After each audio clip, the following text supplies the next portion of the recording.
My bold prediction is there are gonna be losers who all cumulatively lose more than $500 billion in market cap, and that's gonna happen in the next 3 years. That's Alex Mashabov, a Forbes 30 under 30 AI expert and the CEO of Higgsfield AI. He sold his last company, AI Factory, in a big hit acquisition by Snapchat, became an executive at one of the most successful tech companies, then left that well-paid, well-respected job to start his next journey. That new company is already a super hit. Everyone's talking about how he reached 50 million ARR in just 6 months. The content on social media today is not diverse. Any work which would require 3D animation or VFX would be impossible to do for social media because of the high cost for production. We've got a lot of advice from investors that video AI is it's like red ocean, and we shouldn't be pursuing like these prosumer markets. We expect that by the end of the decade, most of the content on the socials is gonna be generated by AI. Yeah. I guarantee you, the products in 1 month will look completely different than it looks today. No one knows what's gonna be. Yeah. No one knows. But there are gonna be some losers, and Meta can be the loser as well. And we are ready for this race. We're ready for this race. So hi everyone, good afternoon. So welcome to our podcast. And today we are really happy to welcome my co-host Chang from Hockey Stick Growth. And also we are really happy to welcome our first guest of this podcast is Alex, the CEO and founder of the Higgsfield. And maybe Chang will also give an introduction and then introduce Alex to our audience.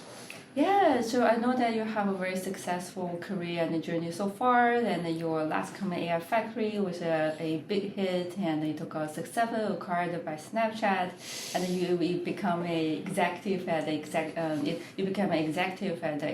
one of the most successful tech companies, and now that you are starting your next journey. It's already become a super hit, and everyone talking about how you reached the 50 million ARR in just 6 months. So we are super excited to have you today and to really deep dive into your successful journey as well as what's looking for Higgsfield in the future. Thank you so much. I definitely spent all my professional career, like 10 years, working in the space of video AI. And it's exciting to see how we progressed from like images 64 pixels by 64 pixels to like, let's say 15, 20, 30 second long consistent videos. Gotcha. So for many early career professionals, they were like, if I can work for Snapchat, it will be my dream job. What do you see in the market that becomes the biggest trigger for you to leave a well-paid and a well-respected job in the tech industry to start your own journey? Totally. Look, I think what we have seen is that social media became the main distribution platform, the most important form of media. We have seen how mobile phones and advanced cameras really propel, and then TikTok, they propelled certain type of content to, and I think, but that represents only maybe like 5-10%, as the content on social media today is not diverse. Yeah. The diversity of content, if we look at like, let's say TV, or if we look at Hollywood, the diversity of content is way higher compared to social media. And I think naturally video AI is closing the gap. In the past, any work which would require 3D animation or VFX would be impossible to do for social media because of the high cost for production. And social media really requires velocity of releasing a few pieces of content a day. And I think that's where Gen AI provides net new benefits. Yeah, and also probably to give the audience who actually right now are not that familiar with our product Higgsfield, maybe could you give us a short intro about what Higgsfield is and what some core products that you think that will quickly give our audience or user aha moment? What kind of use cases they are creating right now very frequently? Totally. Where it all started, I think, for Higgsfield when we launched March 31st is camera control effects. That's extremely popular across various use cases, especially in the e-commerce space. And that's where we see consistent usage throughout the time. So all the e-commerce use cases drive a lot of adoption. Okay. And then I would say we have not probably seen yet the adoption of longer form AI generated videos. We haven't. We have not. I think Sora gave us like an early preview of how what it will look like, but the perception was that it's slop, brain rot, and so on. And I think so. For example, at Higgsfield, we invest after we successfully raised Series A, we can invest substantially more in professional workflows and really focusing on these high-value use cases. Right. Then are you implying that right now that a lot of AI video adoption is still in a more amateur user group, there are more casual use cases, not necessarily the professional video producers like for longer form video and for more commercial use cases? Most of Higgsfield use comes from professionals.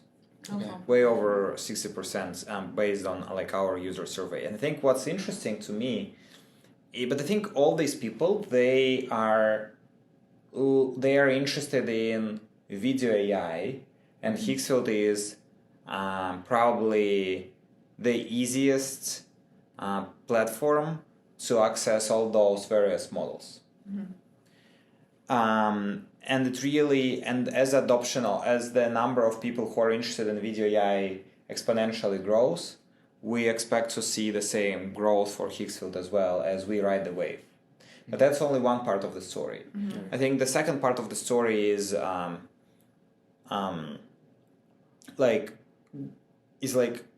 trying to go another route and really improving or upgrading existing workflows. Like for example, the storyboarding use case has been around for quite a while. Clearly, it can be done with AI. It requires a little bit. It requires more than just a model integration. It requires collaboration layer and so on, and that's what we are building in Higgsfield as well. Gotcha. So we have the new features announcing last week about the popcorn. Yes, and the team plan release like in the next 48 hours. Right. I have one more question, maybe to dig deeper into the user profile. So did you see any change of the users like in the content creation or generative media group that how they are evolving? Because at the beginning, I think a lot of users came from the image generation, and then came the Sora 1 or other video models, and then some users evolved from image creation to video creation, and also bring some new users or new professional users. So have you seen the same similar trend in the Higgsfield, and how your product try to evolve to meet the different needs from different group of new users? That's a good question, and I think we don't focus on animated content that much, while Midjourney clearly does. We're focused on the use cases for social media, which really require a lot of like aesthetic photo shoots, like let's say with AI actors, and also product placements. I think that's the most of the adoption on the platform is driven by these two major segments. And also, so on the product side, I think our next question is, I think there are different kinds of directions, or I see on Higgsfield platform, because one, you have like different features or tools based on image, and then you have different tools or features based on video, and then you create different use cases like for app, popcorn, for storyline. So I just wonder, could you share some philosophies of behind this product or your product's roadmap, and how did it go from zero to current products offered on the platform? Look, I think the bet which we make is we will build the best product, the best interface for social media professionals to access video AI tools. You're right, that as models improve, the product must drastically improve. So I guarantee you the products in 1 month will look completely different than it looks today. Okay. And we are ready for this race. We are ready for this race. As we expect that by the end of the decade, most of the content on the socials is gonna be generated by AI. Yeah. Probably it's gonna happen by the end of 2028, in the next 3 years. And I think so when we think about that, we talk really about adoption of maybe 50, 100 million paying users. That's what we will expect. Clearly now most of the companies like Higgsfield are in maybe high digit hundreds of thousands of paying users.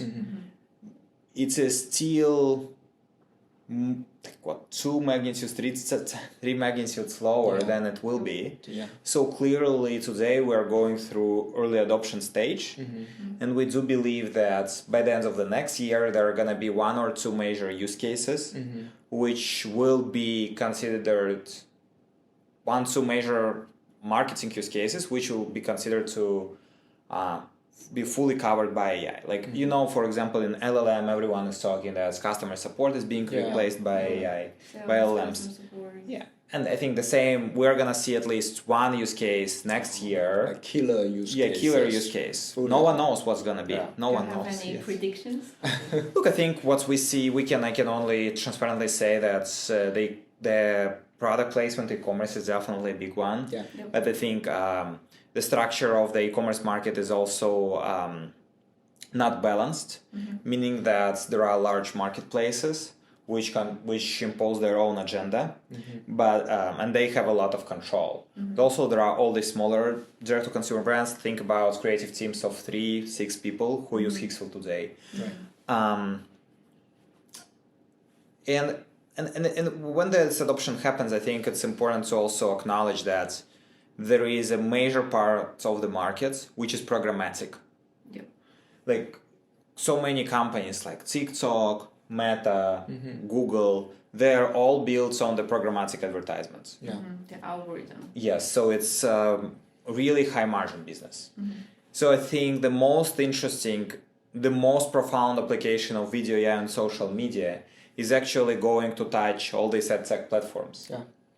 Meaning that they found some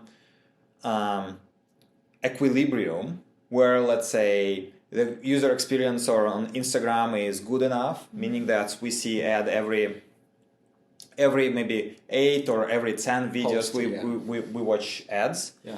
And users think it's good. Yeah. But also it makes enough money for Meta to pay $1 billion for each researcher, right? Right.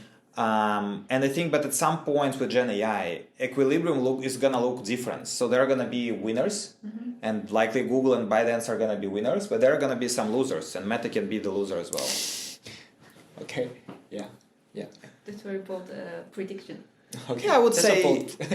Since it's not a very view that it's actually one of the most popular views right now that are widely discussed in the Silicon Valley. Yeah, there is definitely a possibility of this happening, right? I think it's unfair to say today that Google or ByteDance are under the risk simply because their distribution is strong, their vertical integration capabilities are strong, but also AI capabilities are strong, and the AI R&D teams are strong, and they have the capacity. So I wouldn't bet against these two, but everyone else, I mean, Meta, Snapchat, Pinterest. OpenAI is also trying. Yeah, OpenAI is also Sure. imposing the risk. Everyone is under the risk. Obviously, Higgsfield is under the risk as well, but I'm saying that there is a way bigger market which is going to be impacted by video AI as well. Gotcha. Probably another perspective or another question I have is that, so you got a lot of huge user base right now, and then you receive product requests or any requests from the for you to make new twists on your products, and then you have your core product roadmap, right? Because you have to make ship features right, every 2 weeks based on your schedule. So how do you balance overall in the feature requests from the users and your own vision or your core product roadmaps, especially on such a dynamic? Yeah, my learning is to focus less on the own vision and really focus on what users need today. Okay. And just accept it's gonna change. Mm-hmm. Just accept it's gonna change. Mm-hmm. But the reality is that those professional users, if they pay for Video Gen AI today, they will be paying for Video Gen AI forever, basically, because we see this to be the future. Mm-hmm. So we just need to learn how to adapt to their needs, which are adjusting as well. So just to be fully clear, I think 9 out of top 10 agencies use Higgsfield today. Mm-hmm. And today they use it for storyboarding. There are maybe only a few large ads where Higgsfield was involved, Mm-hmm. but it's not being done on a daily basis. But storyboarding happens on, every minute someone makes storyboards for Higgsfield for commercial purposes. Yeah. And then I think naturally the industry is going to evolve from storyboards to social media ads. Right. It's gonna start with social media ads, maybe in emerging markets where risks are lower. Then it's gonna go to the United States, and then it's gonna get amplified by performance marketing budget, and the space is going to evolve, and the use case is going to evolve. So the goal for us is to make sure that the Higgsfield products evolves. When I talk about the team plans, it is relatively easy bet to the extent it is not adding complexity for existing users, right? So single player mode and multiplayer mode are kind of two different branches. Right. So, but I think for when I look at our main page today, I can fully acknowledge that we are actively A/B testing different variations Okay. as we try to also, while a lot of users got attracted to Higgsfield because of visual effects and all these camera effects which I was talking about, I think the main page should evolve as well. Okay. Gotcha. And in terms of in terms of to verify that how well that we are actually satisfying the users' requests, do you use any systems, frameworks to decide? Yeah, we are actively monitoring the ratings, number of complaints on Zendesk. We actively monitor the refund rates via Stripe, number of support emails. We track this very actively on a weekly basis with breakdown by categories. And I can tell you that today, all this AI video tooling, including Higgsfield, the main issue is the cost. It's the cost. Okay. Is the cost. Because I think it ultimately comes down to the fact that the entry price just to try things out in mature markets like the United States, maybe $30 a month. And still with Sora, the cost of the video, of good looking video may be $3-5 after several attempts to get something good. And then I think someone could try to do a more sophisticated video with Sora, for example, and it could be difficult to do. Right. That's where It's more intense. they just run out of credits and they get the initial aha moments where they get their idea sort of visualized, which was never possible before. But then people who want to push it forwards they may feel that it just becomes too expensive and too difficult. I think just running out of credits and feeling that, again, I think most of the people, they have this initial aha moment with Higgsfield, but then they run out of credits and they don't get exact piece which they are comfortable posting.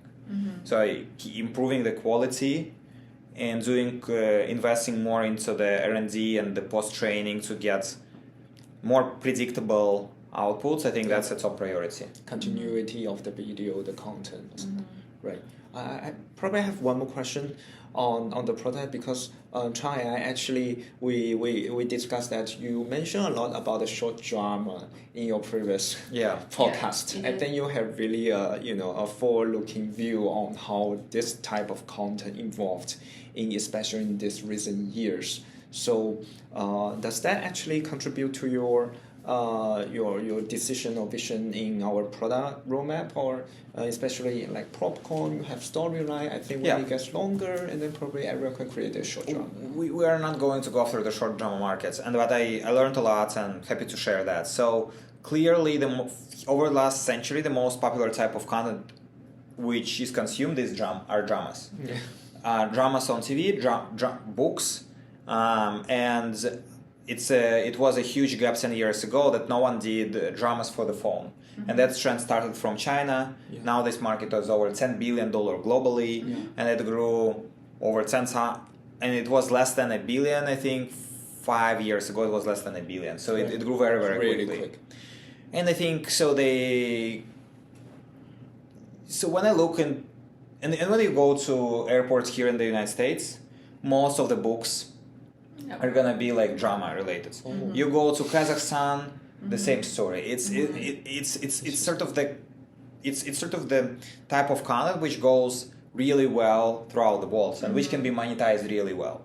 When I say monetized really well, I really wanna double down on the demographics, as dramas tend to relate with older demographics, and especially the fictional dramas. So the fictional dramas, the dramas about werewolves, vampires, have a lot of opportunity to grow due to video AI capabilities. As the cost of, as typically these dramas are made with like budgets 10, 100 times lower than traditional TV budgets. So we talk about a few $1,000s a minute. Clearly, no 3D animation can be done under this budget. So that's where video Gen AI provides essential capabilities. Although this is not where the disruption is going to come from. I think the first area for disruption is actually going to be related with promotion of these dramas. These drama companies, they grow heavily through performance marketing. Right. Yeah. They also have organic distribution channels where they cut the most exciting part from the drama and the trailer, trailers on the social media channels. Some short drama company, they have like 1,000 organic accounts from themselves. So that can also potentially be one of the channels they use, but they spend a lot on the performance marketing. Right. Exactly. So I think we're gonna just see the systems, multi-agent systems, which help to make variations of the top performing creative. And that's day and night difference for performance marketing. When you think about that, the budget to make a good drama can be $500K. Maybe 1 out of 7, 1 out of 10 dramas must be a hit. But then the budget to promote it can be tens of millions of dollars. It's way bigger. So, and there are going to be just one creative who takes most of this budget. So that's why I say this is a major opportunity. And so this is the first area. And I think the second area is really going to come outside of the. So I think that's sort of like the bottom-up approach. As we have seen some companies actually, like Fox News partnered with short-form drama company recently and invested in them. But that's really a little bit like bottom-up approach. I think what we're gonna see is that today the way how the funding in TV and Hollywood, the funding in TV and Hollywood is being changed as well, as everyone tries to rely on well-performing IP so that they can guarantee some return of capital. Ultimately, there is a lot of IP which was popular in 80s and 90s, and today one of the popular topics which I constantly hear is to do reskinning. Yep. So meaning like take like kind of, so it's not like exactly video to video, but it's sort of video to video. Okay. So it's not just like applying anime style and saying it's good. So it's not like what I was doing with face filters in the past, but it's really about, okay, what if we take like Mickey Mouse from 90 cents, which is even like now in public domain, and what if we make it, what if we just iterate with over different visual styles? And the same can be applied to taking old movies and trying to kind of make sort of the next chapter of the movie, and sort of do this youngification, or how to say, make like older actors. Change different things, yes. different actors. Yes, and, yes. And change different details, Yeah. so Yeah. it's present in the Different movie. Yeah. So the IP is well trusted, and they just make different skins. That's popular in games like Counter-Strike, even like these hyper casual games. They all typically monetize reskinning really well. Have same machine, same Yeah. engine. Yeah, the same engine. And I think that we will see some of that by the end of the decade as well, where there are gonna be like new AI first franchises. And those franchises likely gonna start from something which was already battle tested before. I see. Yeah, great. And probably we're gonna dive into the growth and marketing, because I saw, just as Chang mentioned, Higgsfield just really such a hit this year, and go from go to 50 million ARR really quickly. And so for part of our audience, right, Higgsfield actually entered into a very noisy market at the beginning, because there are also a lot of tools regarding video generation or the image generation already in the market. So, could you share us some story of co-starting at the very beginning? How actually you grow actually from one feature to the market, or what kind of experiments you have tried at the beginning to co-start on the platform? Look, I think that our approach doesn't really change. We see there are two types of creators. First type of creator is those who want to make just viral content. And the second type are AI educators. AI educators is the most popular type of key opinion leaders for us. And I can tell you that's the same story which we have seen in Snapchat. As like the natural interest to adopt AI visual tools is just very high, and these accounts grow. So partnerships with those accounts, with those influencers, with those creators actually help to build awareness about what we're building at Higgsfield. And also, so at the beginning, like to dive deeper, which channels do you find these two group of people are active most, or which type of channels have you tried? Instagram is the most productive. Okay. Instagram is the most productive, and YouTube is gonna be next. Okay. But you guys are also super successful on Twitter. Then how do you position? Yeah, Twitter is a great platform, but I think it has its own, it has like this very, I'd say it has like very well defined sub communities sort of. Yeah. Each sub community is could be a little extreme to the level they push. But it also includes a lot of professionals as well, obviously. And I think Instagram is just a little more, if you think just about like the growth machine and really making sure that there is a well standardized process and you appeal to wider audience, not just each of these small sub communities, Instagram is definitely that platform. Gotcha. And as Higgsfield builds more this workflow functionality, then YouTube becomes more important as well. Gotcha. And then you're also talking about the e-commerce company, different marketing teams. Then how do you think about distribution on LinkedIn and more on the B2B side of a partnership? Yeah, I think LinkedIn comes after YouTube. After YouTube. So we still are not necessarily in a position to go after like specific use cases yet. So now we cover like those workflows for creative marketing teams first. And that's why presence on Instagram and YouTube is very important. Yeah.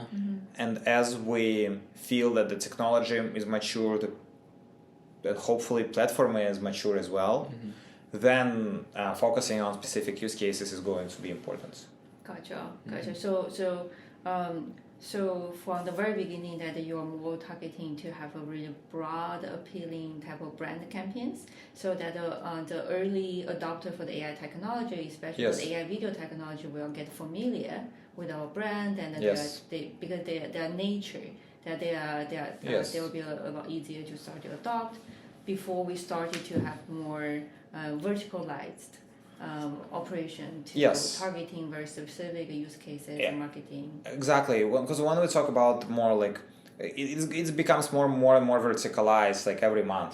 But it's important to acknowledge that like story is the only model today to make like the final video. Like it can be done with like Higgsfield popcorn and like WAN model as well. But I think it's still a little bit early. So clearly social media professionals, they don't need to make those small segments, they need the final video. But the technology is not fully there yet. It's coming in the next 3 months. Again, the Higgsfield platform is going to look completely different. It's like completely different. I just think that we just kind of follow the natural evolution of the technology. Gotcha. And for all your peer competitors that they're also following the same technology trend, what would you say is the biggest thing that sets you guys apart? That how come that you stand out while the other competitors that they may or may not? Yeah, like OpenAI, they build their own social media. I think Luma is a very talented team of researchers. Also, obviously, Vio. I mean, they probably go after like TV and Hollywood. In the social media space, yes, there are companies which try to take different approach. We're just taking an approach of riding the wave and betting that the wave is gonna get just bigger and we can be like on top of the wave, like really riding the wave, right? That's our bet. And I think, but we stay within the realm of social media marketing. It's just gonna get more verticalized by use cases as we move forward. The storyboard is just the first example of that. Like the camera control was the example number 0. Like this storyboard is number 1, and like you are just gonna see way higher pace of iteration by use cases from Higgsfield going forward. And this is a function of technology maturing and market maturing as well. And to deep dive on the like social media, or you just mentioned the influencer marketing, because I heard a lot of stories today that influencers or KOLs are getting really the very competitive right now because everyone wants to chase for the top KOLs or that's top a good creators. point. That's by the way a good point. Yeah, that's a very good point. So and that's really actually surprising to me. The number of people who want to make like mind-blowing content is crazy. They want to make Higgsfield platform is good for that. They just do and it goes viral and it's like, but so this number there is definitely there is enough of these people. But I think the question is about the AI educators, and I can tell you it's like less than 50. Oh, okay. Yeah, that's definitely a problem. Yeah, because the adoption of AI is, especially let's say we talk about marketing, like in marketing space, there are pros and cons about that. Pros is that there are a lot of experimental budgets. Cons is like people kind of love to be taught, they love the workshops and so on, but the number of people who can do that is very small. And right now they're actually seeing a lot of companies, brands big and small, they're all trying to pitch in to the top AI educators. What's your suggestion to your to the peer founders that they're also trying to pitch the same group of creators to start to? I mean, we are competing with them, right? So there is no like good advice. There is no good advice. I think that's definitely a limitation. I see some companies trying to develop their own AI spokesperson, grow their own accounts. It becomes more important. look, I think, but that's definitely, if we look at It this, takes longer time to develop your own account. yeah, but that's, yeah, exactly, and I think this is definitely like lack of AI educators is one of the it was one of the major concerns holding industry back. I think the other trend that I see that is that so for the there are top KOLs and there are educators who want to grow themselves to be top KOLs. So I mean, do you have like a strategy or way to develop this like partnership or we call ecosystem to help those the educators or those people in the middle layer to get involved into to develop into yes, we're actively working on that. and We're actively working on that.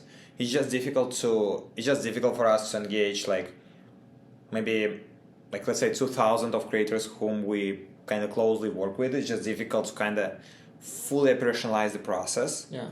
We are actively working on that sometimes, but I'm telling you, it's not easy to personalize the community of like 2,000 creators all over the world. Yeah. We are actively experimenting with that. I see.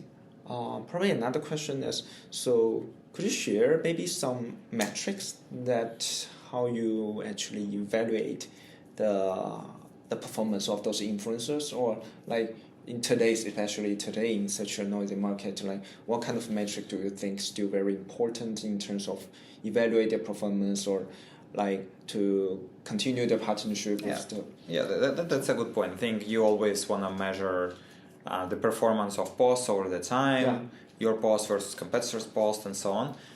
And I think that's always well defined. You look at like CPM, cost per engagement, try to measure which channel is the most productive, most efficient, and but I would say the most challenging thing is to work with bots. Bots is a real issue. Like a lot of engagement numbers are fake. Yeah, just fake. Impression numbers too. Impressions for sure, but engagement as well. In the past, it was easy. You look at engagement to views ratio and you say it's fake or not fake. Now both engagement and view numbers can be fake.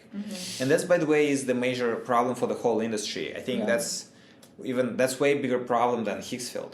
You go to Snapchat ads, you go to Meta ads, you go to any ad platform, you see some number of views. You can never verify if that's the case. Yep. So, and I think that there is an overall problem of trust of the numbers presented on social media. Right. And I think we hope that Gen AI is just going to become the new sort of form of media. When I say that today, it's hard to kind of imagine that, but over the time, we just are going to get personalized. And I hope this will eventually bring more transparency. Yeah. And there will be more like horizontal solutions across all this, let's say, social media platforms to drive higher level of transparency. Today, it's a major issue. Right. For everyone, even for bigger brands, for smaller companies, up and rising companies like Higgsfield, it's the same issue. Okay. Yeah, and which platform would you say is doing better in terms of fighting against a bot, providing with transparency? I know that at Snap, when I was at Snap, it was a top priority. I know that a lot of people like to say that Pixar is not doing a great job, but I don't have any recent research, so I would reserve my opinion. Okay, yeah. And you just mentioned about the creators community. I think creators community is a really important part for you to to foster the ecosystem. I think also users community is also very important. I see you have Discord for the community. So I just wonder if you have any best practices for building the user community, because everyone knows you can put UGC content on the website for everyone to see, but probably that's what we see. But how to build out a community? Do you have any? Yeah. Like at Higgsfield, we have several tiers of kind of communities and creators. Yeah. It comes with pros and cons. The cons is that when some creators learn they're not like top tier community, they're like. Yes, but I think we also try to support a lot supports external communities, competitions, and so on.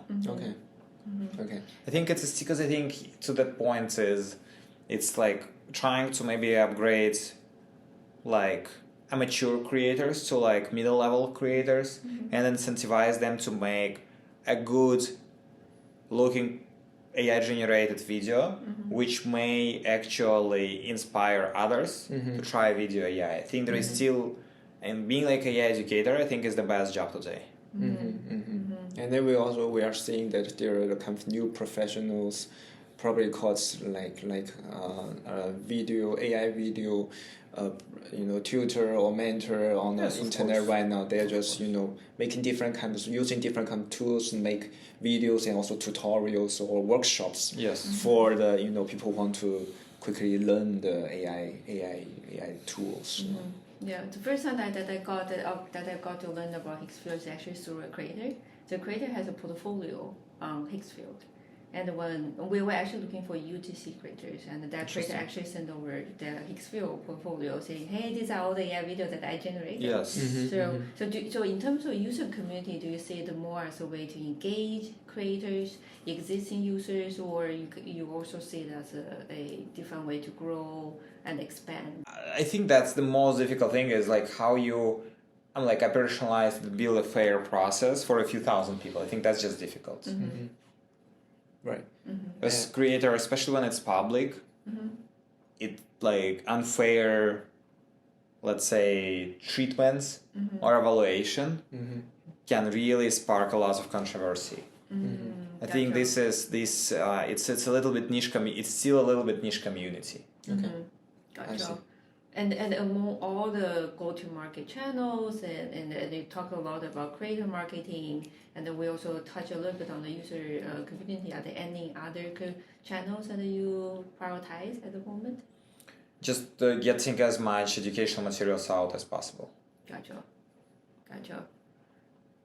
And also, probably have you started to try, maybe this is also my personal question, have you tried anything in terms of the geo, like, because the or AEO we call it, like, to make it our products or contents appear more in those ChatGPT or those chatbots? Have you tried something like that, or how we do started. you view this trend? Yeah, we do work on that, of course. We do work on that. We do work, yes. But not a priority, something. So you're doing something. Yeah, I think that's not yet. I mean, like we are really. I mean, I know that this is going to grow. Yeah. Our priority is just to cover all the. Like the sort of cover making sure that whatever social media marketing workflow exists today and is growing, Higgsfield is part of that. On the AI video generation process, we are not building our own ad platform. Well, I think it's important for us to become the backbone for social media video generation using generative AI. Yeah. Okay. This is a bold idea because you talk about like how the different social media platform will change, and even right now OpenAI is trying to tap into become a new social media platform. It is somewhere that down the road there also possibility that we can become a social media platform. No, we don't. We don't want to be that. We like I know that you think. I mean, I know that you mentioned privately that our statements of building creative operating system is a bold statement. But I want to really unpack this a little bit. When I say when it comes to larger teams, like over 50 people, then it typically involves a management of several social media channels. And like really trying to make sense of content and data. Yeah. So I think that's what I mean by creative operating system. Okay. How I can make relevant content today for those different social medias and how I can make sense out of the results and do better tomorrow. Okay. So have you already built actually an engine or a way to quickly monitor what is going hit on the social media, and then you try to build the content as quickly as possible and ship it to the creator? We are actively working with the partners on that. Yes. Okay. That's a top priority. Okay. Nice. And probably we got some few more minutes and we can talk about a little bit about the vision and the future. So I think overall you have seen and you've tested a lot of models. You can see the pros and cons of current models, and you definitely see they are evolving. So riding with the trend, so in 2 or 3 years probably, what are some use cases that you said our product or Higgsfield is going to unlock In 3 years, we're gonna be at the moments where it's the impact of video AI on social media content. It's just gonna be so profound, and I think it is. We talk about tens of millions of social media professionals making, like maybe 10 million social media professionals making videos using AI. I think ultimately the diversity of content is going to drastically increase. Yeah. But also I think it's also going to make it a bit more balanced, meaning that today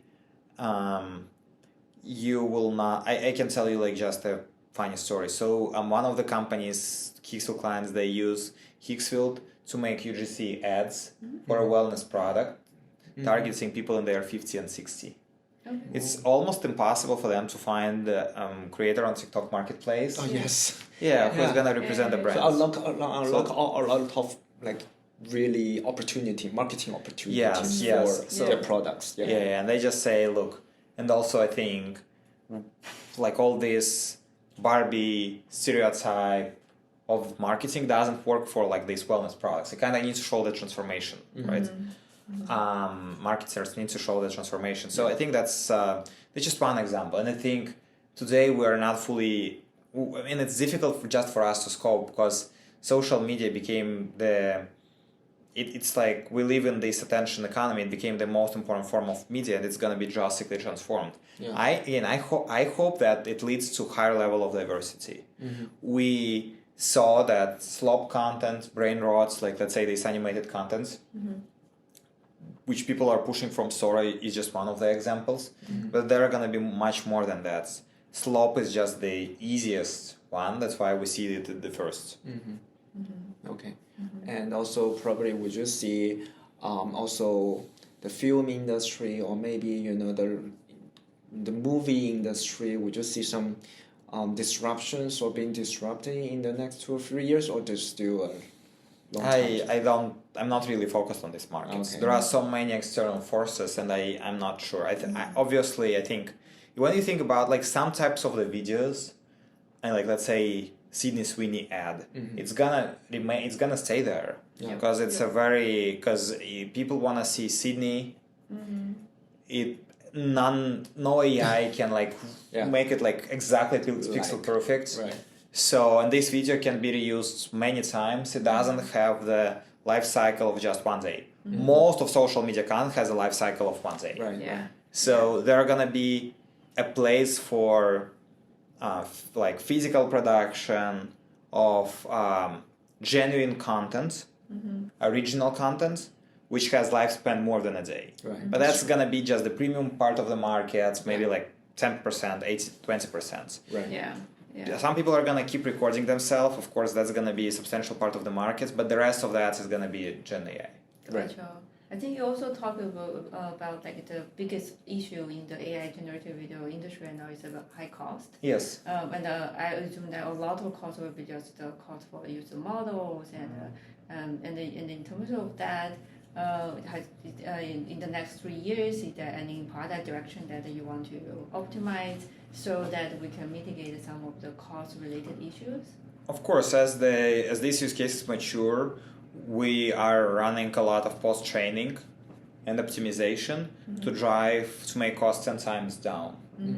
So that's where we could be differentiated for, let's say, for 20% of maybe like, let's say, 5-10% of the use cases which drive most of the adoption, we can deliver very efficient models. Gotcha. Nice. Gotcha. Nice. But there always be new models coming out that people will Yeah, always then be we'll curious try to more. find the most Absolutely. expensive one. Absolutely. In the next 6 months, it's likely to be the case, as the pace of innovation is like one new model a week. Right. I mean, at some point, these models get bigger. The pace of innovation is going to become more like an LLM today, which is a little Gotcha. slower. Yeah. While even like, let's say, new DeepSeek comes out, Kimi or whatever, it doesn't necessarily make people to switch from OpenAI. Right. We're going to get to that level of maturity with video.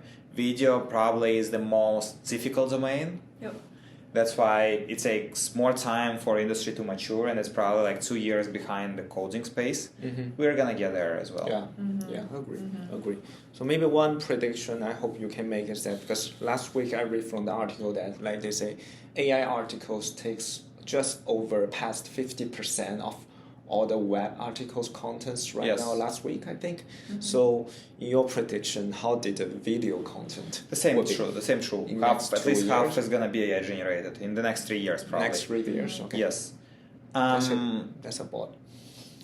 I think we talk about double-digit % of content being AI generated in the next 3 years for sure. I think earlier, but the timeline, max timeline is 5 years. So, and I think so. My bold prediction is they're going to be like out of the current companies today on the market, they're gonna be losers who all cumulatively lose more than $500 billion in market cap, and there are gonna be some company which gains this $500 billion cap, and that's gonna happen in the next 3 years. In the space of social media video, we just don't know who it is. But I think they're gonna be clearly winners and losers. Okay, nice. All right, so I think I was come to an end. Probably we have 2 more quick fire questions that we prepare, and just what pops to your mind at the beginning, and just answer it. So I have one question on my hand. So what's the most counterintuitive decision you have made in the past years after building the Higgsfield? Of course, so I think that's a very easy question, as we got a lot of advice from investors that video AI is extremely, it's like how it's called, red ocean, very saturated space, a lot of companies, difficult to differentiate, and we shouldn't be pursuing like these prosumer markets. But I think it's even today, no one has the viable team plan and storyboarding, and those are table stakes. We are filling this gap, and with Higgsfield, and I think we're just very early. So that naturally, most of these companies, maybe except Google, they will have to like verticalize over the time. So, but I think just really being less receptive to what some investors say and really focus on adoption patterns, I think is the most difficult decision. Okay, nice. And then what's your most exciting moment since started Higgsfield? The most exciting moments for me was to see. But that's like a long question. But I think, I think it's not probably the right time and place to talk deeper about that. But I'm really excited about this new model of AI agencies. Like the teams, like maybe like up to 10 people, up to 20 people, who are revolutionizing like the whole way bigger agency model. As like in agency world, as I see, there is a lot of consolidation, but on the one side, and it may look a little, and it may look like bigger players get only bigger. But these new agencies, they redevelop process completely with AI. So seeing that Higgsfield can drive their success, I think was very important. And most of these agencies, they come from emerging markets. So seeing that it provides net new economic opportunities, I think that's something which excites me. Okay. Super exciting. Super excited. Yeah. All right, I think that's the end. And thank you. And thank you so much for Alex coming today. And we really hope that we can invite you or interview again in the next 6 months, and we're gonna see a huge change in this market as well. Sounds good. Thank you. I'm super excited to see what comes to next. Thank you. Okay. Yes. Thank you very much. Thank you. All right.